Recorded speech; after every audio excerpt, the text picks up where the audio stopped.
بسم الله الرحمن الرحيم تبارك الذي بيده الملك وهو على كل شيء قدير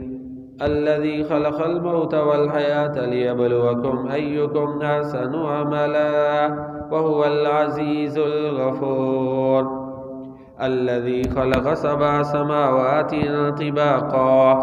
ما ترى في خلق الرحمن من تفاوت فارجع البصر هل ترى من فطور ثم ارجع البصر كرتين ينقلب إليك البصر خاسئا وهو حسير ولقد زينا السماء الدنيا بمصابيح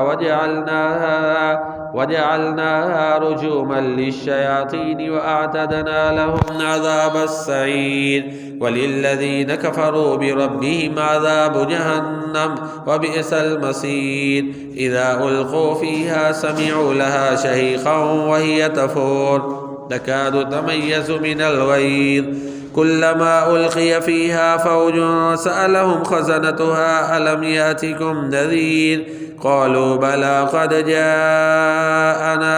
نذير فكذبنا وقلنا ما نزل الله من شيء إن أنتم إلا في ضلال كبير وقالوا لو كنا نسمع أو نعقل ما كنا في أصحاب السعير فاعترفوا بذنبهم فسوقا لأصحاب السعير إن الذين يخشون ربهم بالغيب لهم مغفرة وأجر كبير وأسروا قولكم أو اجهروا به إنه عليم بذات الصدور ألا يعلم من خلق وهو اللطيف الخبير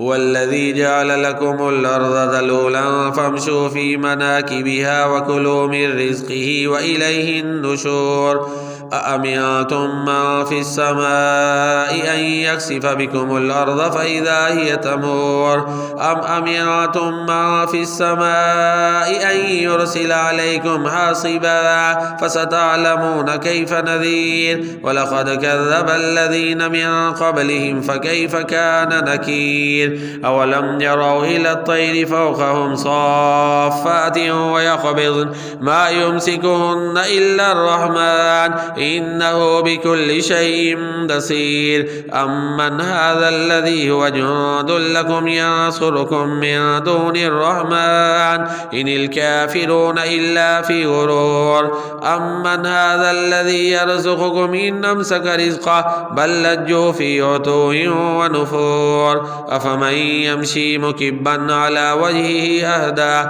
أم من يمشي سويا على صراط مستقيم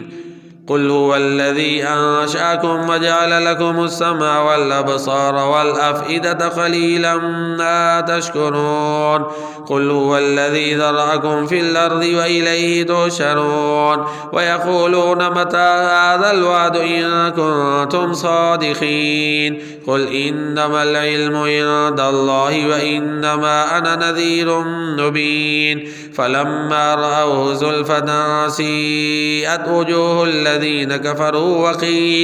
وقيل هذا الذي كنتم به تدعون قل أرأيتم إن أهلكني الله ومن معي أو رحمنا فمن يجير الكافرين من عذاب أليم قل هو الرحمن آمنا به وعليه توكلنا فستعلمون من هو في ضلال مبين قل أرأيتم إن أصبح ماؤكم غورا فمن يأتيكم بماء